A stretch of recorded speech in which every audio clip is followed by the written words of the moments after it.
Bon, eh bien, voilà, nous y sommes le vendredi 1er décembre.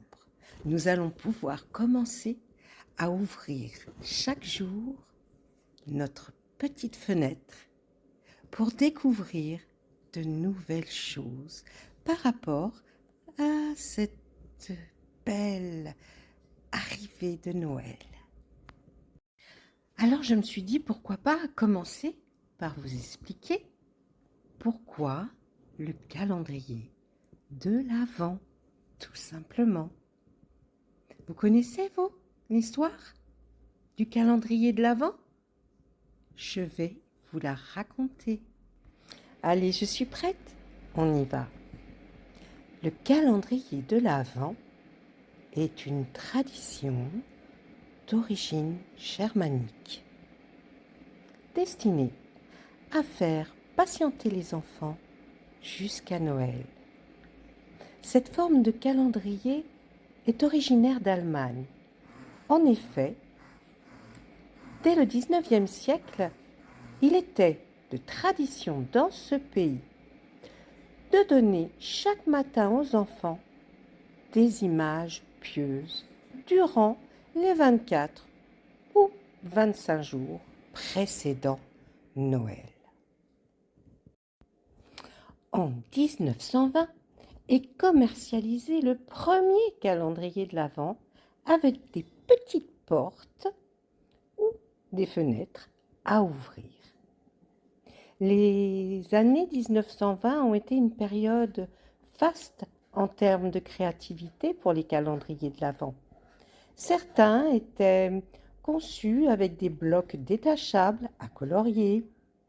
D'autres calendriers étaient conçus comme une échelle vers le ciel, sur laquelle un ange était chaque jour déplacé sur une marche plus haute, et c'est aussi à cette époque que les calendriers de l'Avent laïques ont peu à peu remplacé les calendriers religieux. Dès 1958 apparaissent les premières surprises en chocolat, placées derrière ces petites fenêtres. Chacune d'entre elles doit être mangée jour après jour. Et puis, depuis les années 2010, de nombreux producteurs et artisans commercialisent des calendriers à destination des adultes en remplaçant le chocolat par d'autres produits alimentaires, ou non d'ailleurs. Mais au XXe siècle, les calendriers de l'Avent prennent des formes diverses. Guirlandes de comètes, de chaussettes ou de sachets, séries de boîtes, coffrets plats en forme de sapin, de maisonnette, etc. Bon, je vais finir mon chocolat chaud et je vous retrouve pour des messages. À tout de suite. Alors, cette première carte est la carte numéro 17. Il était une fée. Et là, il était une fois, et il commença pour la première fois. Le livre de chaque lutin magique est unique. La vie est un livre que l'on écrit, et seul le lutin peut décider de comment il sera composé. Passage enchanté, il détient la clé. Ne soyez pas prisonnier d'un seul conte de fées. Écrivez le vôtre et pas celui d'un autre. Le plus important n'est pas de savoir comment l'histoire va finir, à votre étonnement, mais quelles sont les choses que vous allez découvrir pour vous faire grandir. Pour cette carte, quelques petits messages et conseils enchantés. Vous êtes peut-être face à une page blanche. Ou alors vous avez le libre arbitre, mais peut-être aussi que tout dépend de vous. Rien n'est gravé entièrement dans le livre magique. Et puis, peut-être que vos choix seront importants pour écrire votre histoire. On peut se dire aussi que tout peut être disjoui à condition de s'écouter. Et enfin, un nouveau chapitre peut-être apparaît pour vous.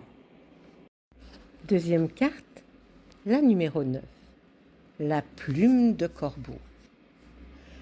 Le corbeau, l'ami des élémentaux, créature d'un pays lointain, porteuse de messages à destination d'un lutin, ces créatures ailées viennent sur son trajet pour ainsi le guider. Ces dernières ne se trouvent pas sur sa route par hasard. Il s'en apercevra tôt ou tard. Pour un lutin, les corbeaux sont vus comme des alliés qui sauront l'aider. C'est un symbole supérieur et non de malheur. Sa route sera protégée, il n'y a pas de doute. Prêtez attention aux apparitions des oiseaux, comme celle du corbeau. Le message de ce dernier est de vous rassurer. Allez, pour cette carte, des petits conseils enchantés. La protection en toutes circonstances. Vous savez, les oiseaux sont des signes que l'on vous envoie. Et puis aussi, c'est pour vous dire que le ciel veille sur vous. Alors, levez les yeux. Il y a peut-être un voyage heureux qui se profile à l'horizon. Écoutez votre chakra couronne et travaillez avec celui-ci. Eh oui. Un autre oracle maintenant. Et une nouvelle carte. Celle-ci est exprimez votre amour. Lancez-vous, faites le premier pas. Cette carte vous presse de prendre l'initiative de votre vie amoureuse. Vous devrez vraisemblablement contacter une personne qui vous plaît pour lui proposer un rendez-vous.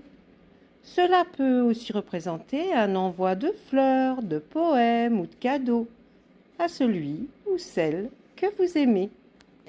Quand vous exprimez votre amour, vos sentiments s'écoulent en vous. Vous devenez le premier bénéficiaire de votre disposition romantique parce que vous appréciez ce qu'elles vous font ressentir au plus haut degré. Plus vous donnez de l'amour, plus vous en recevez. Assurez-vous toutefois que vous êtes suffisamment ouvert pour accueillir ce don de Dieu, des anges et des autres personnes. Voilà. Dites-moi si vous avez aimé cette première présentation de notre 1er décembre 2023. Je vous embrasse très fort et puis prenez soin de vous.